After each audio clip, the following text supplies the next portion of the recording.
Hello everyone, welcome back to my channel. आज हम लोग जादुई कुएं कहानी को पढ़ेंगे।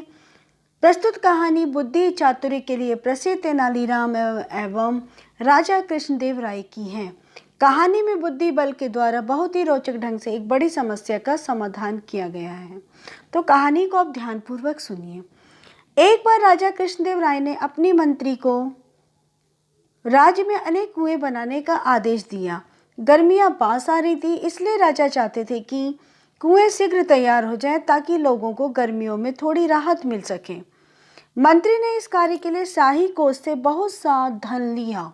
शीघ्र ही राजा के आदेशानुसार नगर में अनेक कुएं तैयार हो गए। इसके बाद एक दिन राजा ने नगर भ्रमण किया और कुछ कुओं का स्वयं निरीक्षण किया। अपने आदेश को पूरा होते देख वे संतुष्ट हो गए। गर्मियों में एक दिन नगर के बाहर से कुछ गांव वाले तेनालीराम के पास पहुंचे। वे सभी मंत्री के विरुद्ध शिकायत लेकर आए थे।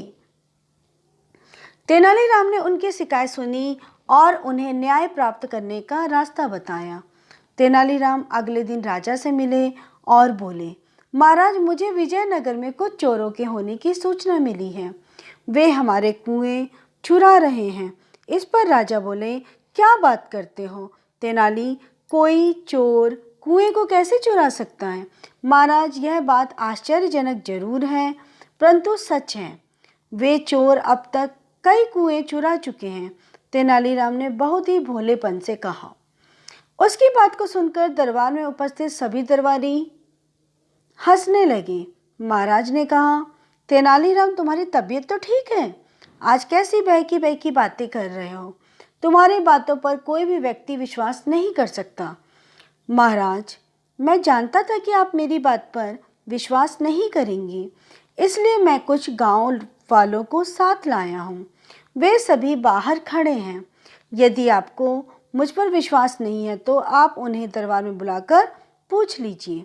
वे आपको सारी बातें विस्तार पूर्वक बता देंगे। राजा ने बाहर खड़े गांव वालों को दरबार में बुलवाया।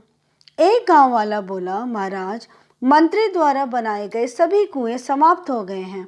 आप स्वयं देख सकते हैं।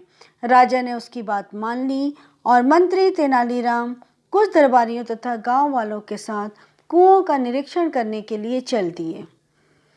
पूरे नगर का निरीक्षण करने के पश्चात उन्होंने पाया कि राजधानी के आसपास के अन्य स्थानों तथा गांव में कोई कुआं नहीं है। राजा को यह पता लगते देख मंत्री घबरा गया।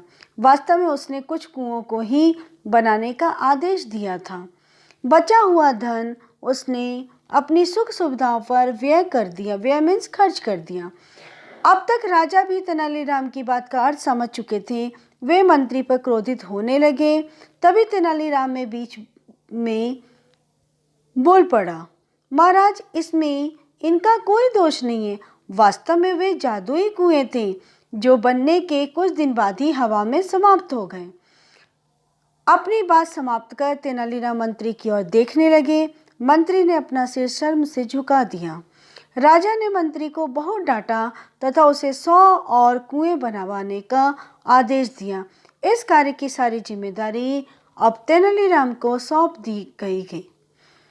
तो हमने इस कहानी में क्या सीखा कि हमें ऐसा कोई भी कार्य नहीं करना चाहिए जिससे हमें शर्मिंदा हो, क्योंकि अगर हम कोई गलत काम करते हैं तो वो आज न कल पता चल ही जाता है। तो आपको ये कहानी अच्छी लगी तो इसको आप लाइक और सब्सक्राइब करना मत भूलिए। Thank you.